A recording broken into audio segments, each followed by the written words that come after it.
Are you struggling with your budget and you need to save some money?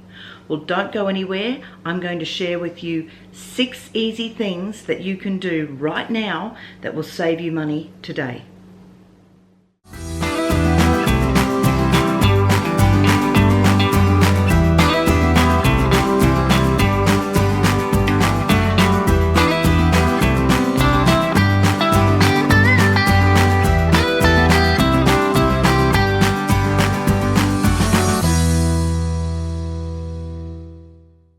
Now, with everything going on in the world at the moment, everyone's having a bit of a struggle with their budget, and we're all looking for some cost-saving tips to help us stretch our dollar just that little bit further.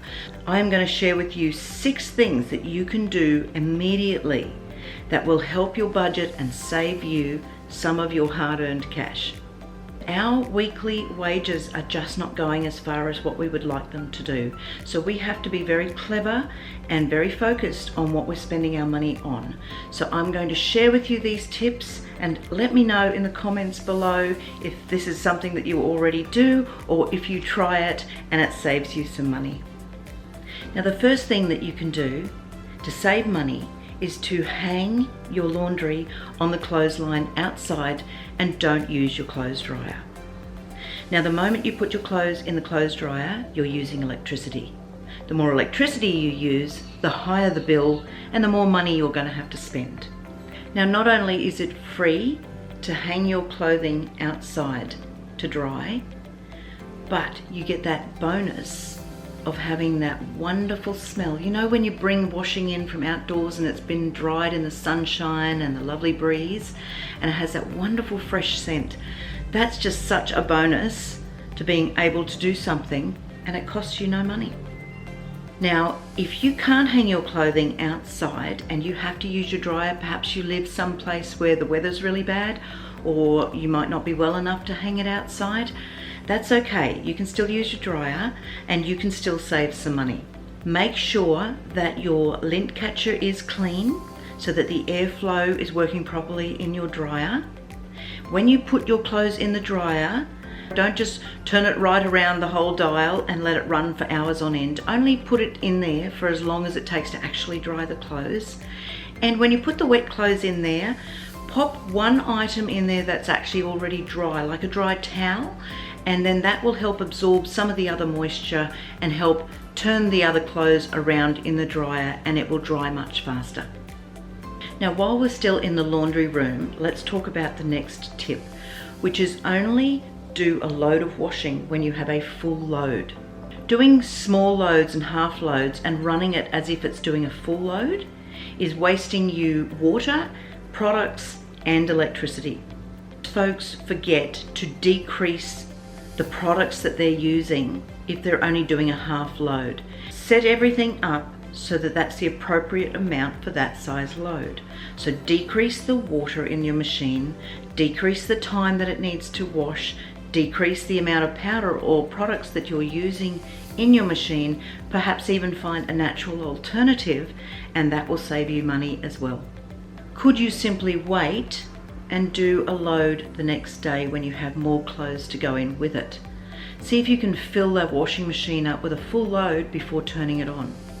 And in the same breath, don't overload your washing machine. That will also cost you money. If you put too much clothing in there for what it's capable of doing, then the rinse part of the cycle won't work properly either. We've all had that moment, haven't we, where we've pulled a piece of clothing out of the washing machine and it's still got powder on it because it hasn't been able to circulate in the water properly. So don't overload your machine, don't underload your machine. Watch what you're putting in there and you will immediately save yourself some money. Now, here in Australia, we are in autumn and we're heading into winter time soon, so we'll be looking at heating our homes. But in other places around the world, you are in springtime and heading into your much warmer months of the year. So you're going to be looking at keeping the temperature down in your homes. When the weather doesn't suit us, we don't like the temperature, most of us automatically go over and turn on our air conditioner. And those things are not cheap to run. So instead of going over and adjusting the temperature inside your home by using your air conditioner, why not simply open your doors and your windows. If you've had any recurring health issues or maybe a sickness bug that you just can't seem to get to move on from your family home, then remember that your air conditioner is actually recycling the air in your home. So that one of the best things that you could do for your health and for the health of your family is to turn the air conditioner off for a little while. Perhaps take that time to get your air conditioner cleaned and make sure that it's running properly. But open your doors and windows up and let your house refresh itself. Beautiful breezes through your home is going to be great for your health. It's going to be great for the air quality in your home as well. And let's not forget, it's free. Now, speaking of good health, my next tip is, why drive when you can walk? Now, we have all been complaining lately about the cost of fuel. It has gone through the roof and it costs so much money to fill a tank in your car at the moment. And we drive a bus, so it's terribly expensive. Now, to save money on fuel costs, besides keeping an eye out where the best prices are, could you perhaps walk to the corner store to get that loaf of bread instead of driving your car? Could you perhaps walk the kids to the local park instead of driving them there? It'll give them the extra exercise that you're going up to the park to get anyway. So take those opportunities to get out there in the fresh air and walk wherever you can. If you have some place that you have to drive to, could you offer a lift to somebody else close by? Maybe family, friends, perhaps a neighbour needs to go to the same area, and rather than drive 2 or 3 cars all to the same spot, perhaps you could carpool, all go in the same car. It's a great opportunity to have a little chat and a little bit of friendship at the same time, catch up with everyone, and you will be saving on using that fuel. Perhaps the family member or the neighbour could return the favour by saying, look, I'm going to be over the other side of town next Tuesday. Would you like a lift? You can come with me. And then we're all helping each other and we're all saving money.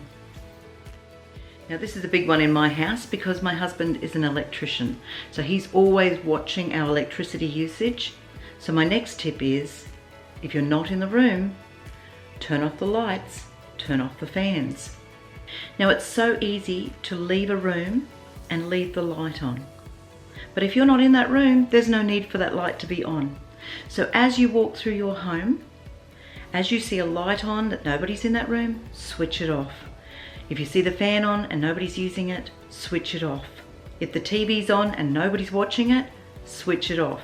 Any appliance in your home that is using electricity, if you're not using it at that moment, switch it off. You will see a big effect on your electricity bill and you will save heaps of money. Now, the last tip for this video to save you money is to utilize your leftovers and make them into new meals.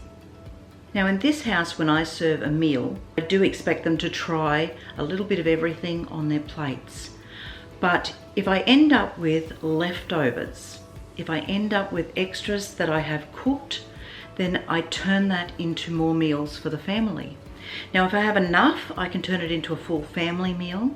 But if I don't, and I've only got a small amount, then I put them into individual containers, a single serve meal.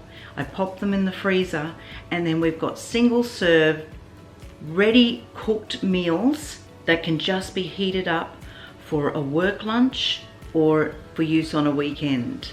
Now, it's not just mealtime where you can take the leftovers and turn them into meals. Do you know when you have a loaf of bread and it sits on your kitchen counter and you get down to those last few slices and then eventually it just goes into your rubbish bin? Don't do that. Save up all those end bits of your bread, put a little bit of butter on them, put them in a Ziploc bag and into the freezer, and they are ready to turn into something like a bread and butter pudding. Or you could make a savoury dish with them as well. They're a good filler for, add some broccoli, some bacon, some eggs, and the bread, and it will stretch that meal so much further. You'll be able to serve so many more people with that. But don't throw them out. Now, it's not just the bread that you can save and turn into something else. You can also save so much when you are peeling vegetables. Don't throw out all the parts that you cut off. When you cut off the leaves and the sprouts and you're peeling the carrots and that, all of those extra little parts can be made into a new meal. So you can add them to stir fries, to casseroles, to soups, and it works the same as if you were using the middle part of the vegetable, but you're just making sure that you're being very savvy with your money and that you are using every part of that vegetable. Let's go for saving money and no waste. Now, all of those things are simple and easy things to do to help you save some money. So I hope this video has encouraged you and helped you with your budget. We'll see you next time. Thanks for watching. God bless.